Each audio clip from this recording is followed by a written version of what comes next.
Several images lately have invaded my imagination, no? Especially related to gardening, because we have a little space here outside, which allows us to. We've sown some seeds of flowers, seeds of vegetables, all sorts of things, and it's quite an adventure.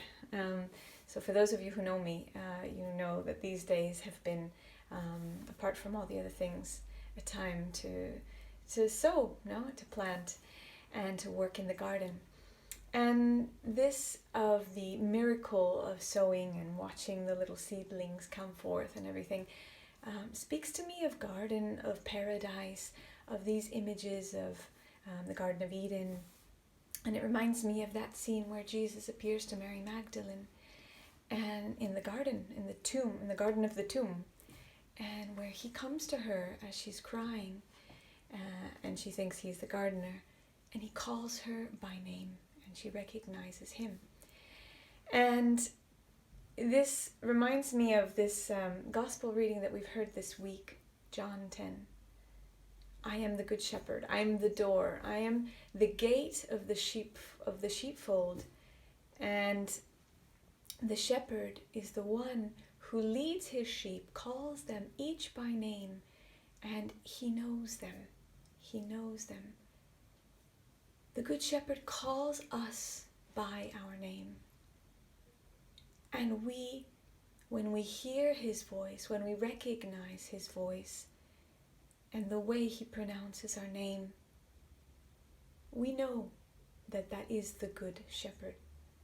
We can hear, we can recognize that it's someone who deeply knows us, who deeply loves us. And to know someone is much more than just knowing their name. We can know many people's names or forget their names. But when you know someone, you know their history, you know their past, you know what they're struggling with, you know what they're going through. And the verb to know in the Hebrew is really beautiful because in many of the Old Testament passages, it's used in the sense of knowing someone intimately. That relationship of love between a man and a woman. And it's that same verb, to know intimately, to know deeply. Our God, our Good Shepherd, knows us. And we, when we hear his voice, when we hear him call our name, we can follow him. And we don't just need to follow him because we have to, or because that's all, that's what's supposed to be done. But I follow him because I want to. Because he knows where the green pastures are. He knows where the flowing waters are. He knows what will give me life, what will make me happy, truly, deeply happy. And because with him I find life to the full. And that's why he says in John 10:10, I have come so that they may have life and have it abundantly.